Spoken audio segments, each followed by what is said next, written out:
Having returned to Ocean Fox after the winter break, our plan was to make our way back to Europe, taking in the north coast of Cuba, the Bahamas, Florida, before heading to Bermuda, onto the Azores and the Portuguese mainland. But things rarely go according to plan. We never made it to Florida or the north coast of Cuba, and as darkness fell, we had no option but to take the south coast. 800 nautical miles of the Cuban coastline was in front of us.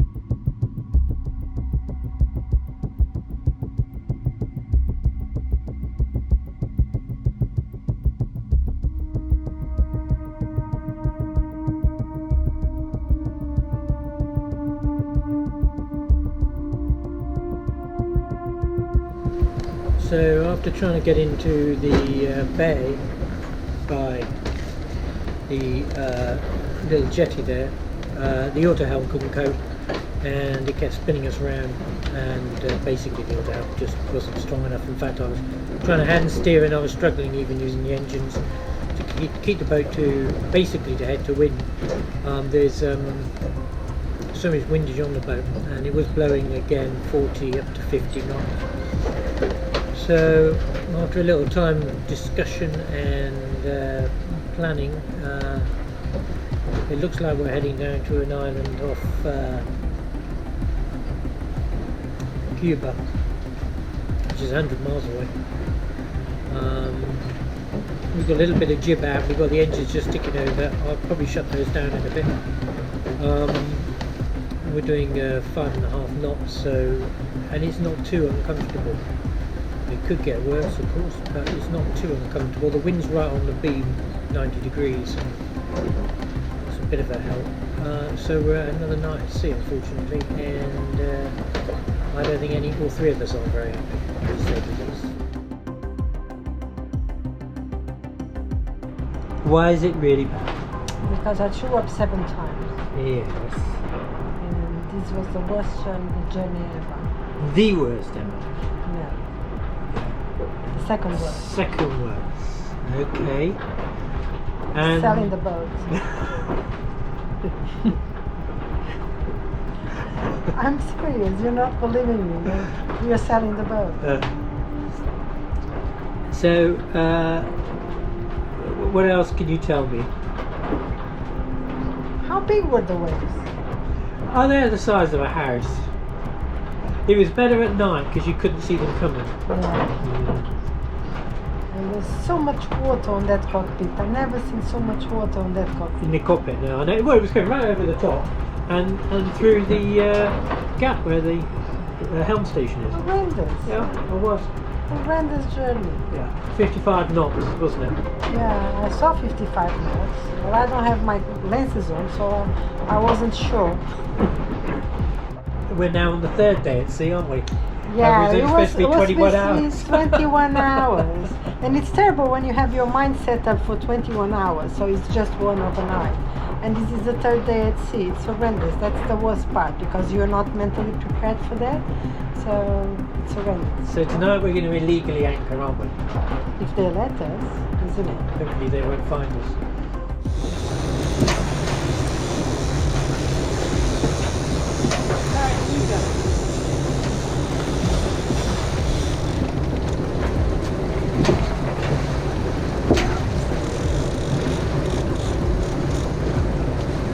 The Barracudas, they are easy to bring, aren't they?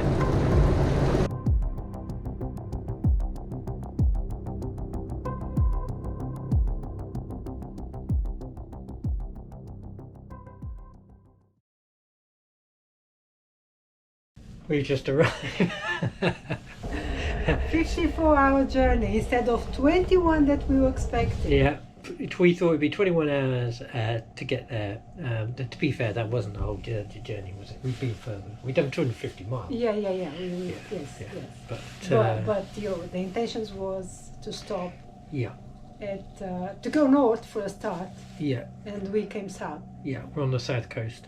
We were going around the north coast. Oh, we just couldn't get there. The wind was too strong, and we just couldn't make enough headway to windward. And instead of actually being a northerly, it turned into a bit more north and easterly. And then last night we tried to stay in a bay, and we couldn't even get into the bay. It was What a blowing disaster 40 that was. knots, 48 knots. Yeah.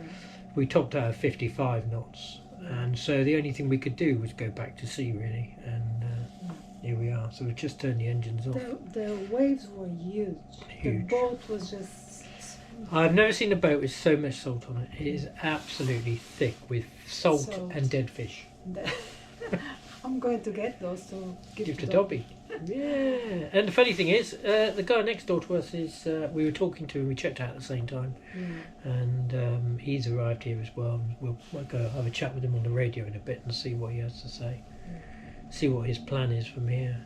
We've still got another 65 miles to do before we check in. Yeah. Which is more than daylight, which is a bit concerning. So that's what we're going to do tomorrow. Yep. The next morning, with little wind, we motored along the coast to check in at Chalalatas.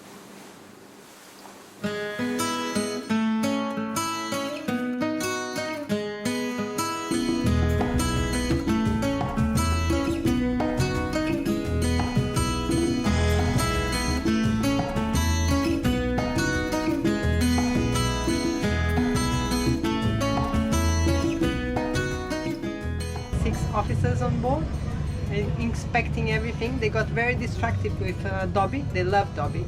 Yeah, they did. Dobby was a good good bet. Yeah. And they inspected all the fruit and veg. Yes. Yeah. Very carefully. Yeah. And they said they were gonna seal everything. Yeah. But then they sort of kind of said, well, you can give us 40 euros and we won't. Yeah. More or less like that. Because they said otherwise you're going to be punished twice because you're going to have to pay for the seal and then you won't be having food to eat. And I said, yeah, that's clever.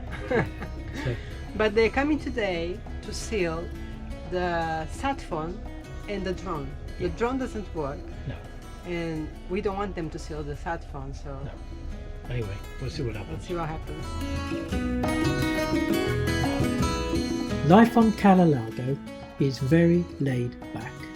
Even though it is a tourist island, for the Cubans, very few people come here.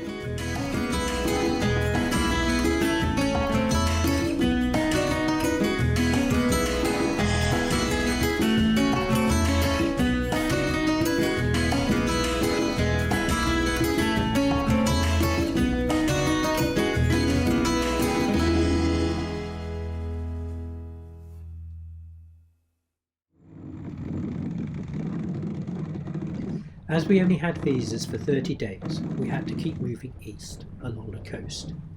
You were allowed to stop on the offline islands overnight, but you should go to the marinas or designated customs anchorages on the mainland. The Coast Guard will tell you that this is for your own safety, but the reality is to prevent Cubans stowing away on board and leaving the island.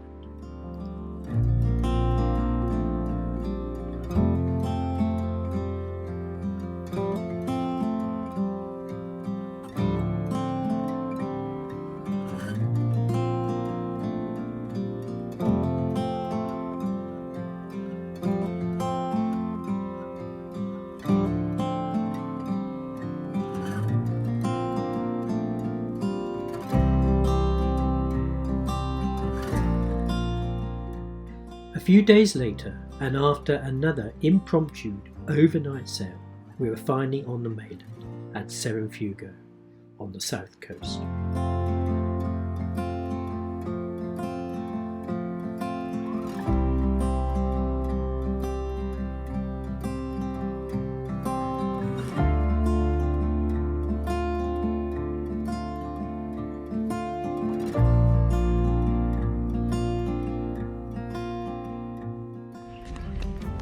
This is our first explore in Cienfuegos.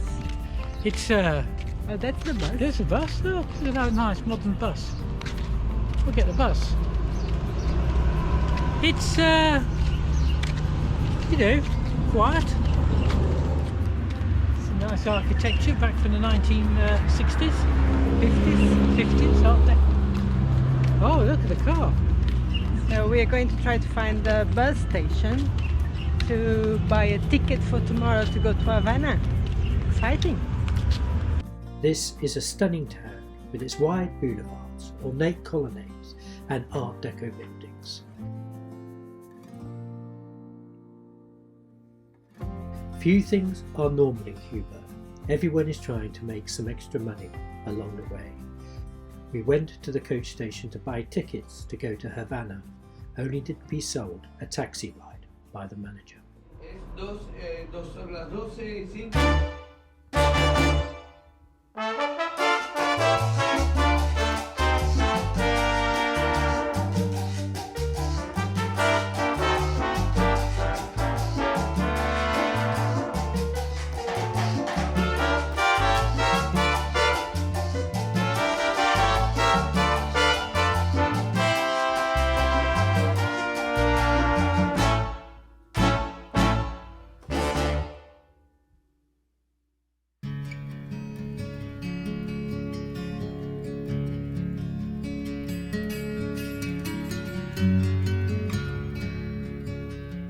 Cuba's coastline is stunning, and for the yachtsman there are plenty of places to find shelter.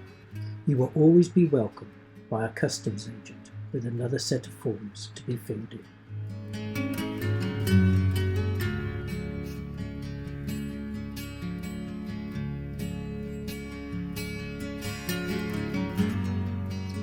Our final stop was Santiago de Cuba. After a short stay, we were on the 140 nautical mile passage to the Bahamas. So we checked in. It was alright, no problem at all. And he says they're open 24 hours a day, so we can check out any time. I think perhaps we may go at 4 in the morning or something, or 5, get an early start. No, but it's better to check in the night before. Yeah. The funny thing is they gave us documents that we signed in Cayo Largo, so they've been following us actually. Yeah, they've been passing the documents down the coast. Down the coast. I don't know why.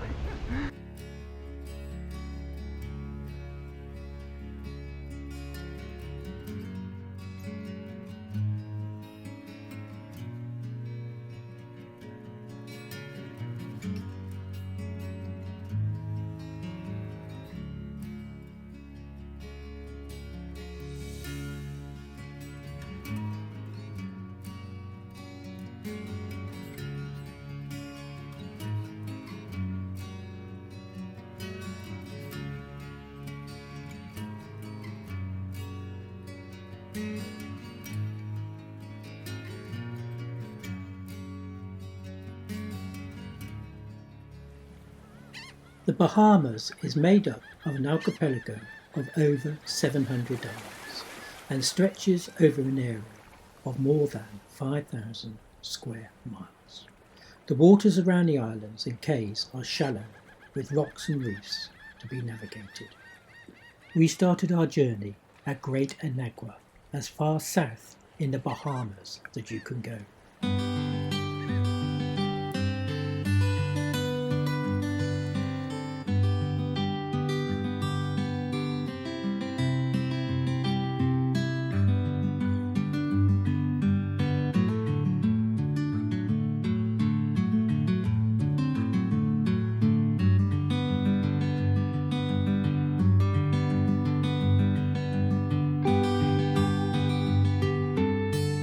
Are we off the channel now? It did go down to 1.1 metres at one point, which means we were touching the bottom almost. But at the moment it's 4.2. It's stressful, isn't it? Because I could see we were just making a way in between the reefs, and so it's a bit stressful. And we're going to have this all day today for 8 hours. Yeah. Because we're going to have to cross another channel to go to Exumas. Yeah. It's between the islands there. Yeah. And but luckily there we're going to be high tide, isn't it? Yeah, it'll be high tide there, so we've got an extra metre, so we'll be fine, I should think. With reefs and shallows all around us, Carla stands on the bows of the boat to see our way through.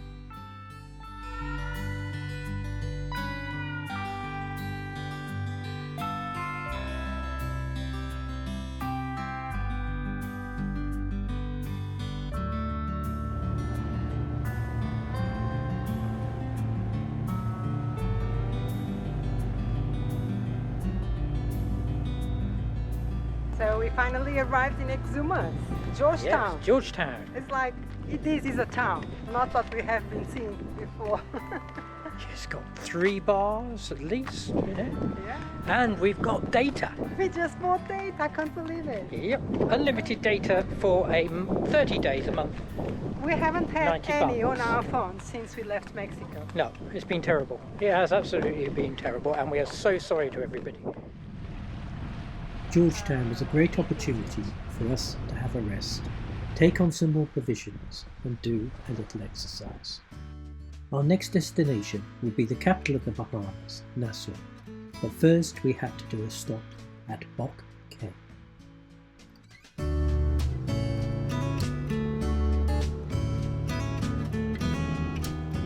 Oh, we just had a horrific night. I think it was a bit more easterly in the wind direction than northerly, and consequently we were in this bay and we turned round and we were on the lee shore. We were on the top of the wash, wasn't it? Yeah, the waves were, starting to break and we were getting into the surf. It looked like we were touching the bottom, and I don't think we were. No, I don't think we actually did touch the bottom. We only had less than 2 meters of water under us, and it's just too shallow. First light we decided to move, and it certainly is better here than where we were. It's not perfect. No, but it's okay. It was 32 knots of wind, and I've been up since 2. 7 now. Oh, what fun. I was up there taking the anchor, lifting the anchor, and the boat was diving into the waves. It was. I was holding on the Genoa. Didn't clip yourself on though, did you? Well, I was thinking where. Yeah. I didn't have another hand, I needed another hand, you know what I mean? I do. With wind and tide against each other, some of the cuts between the islands become quite rough.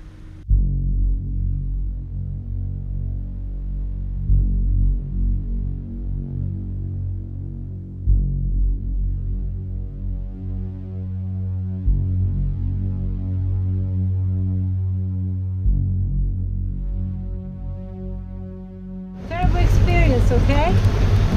I was literally crying. It was horrendous, okay? Because the waves were too big, very short in between, the space in between them. I thought we were going to capsize.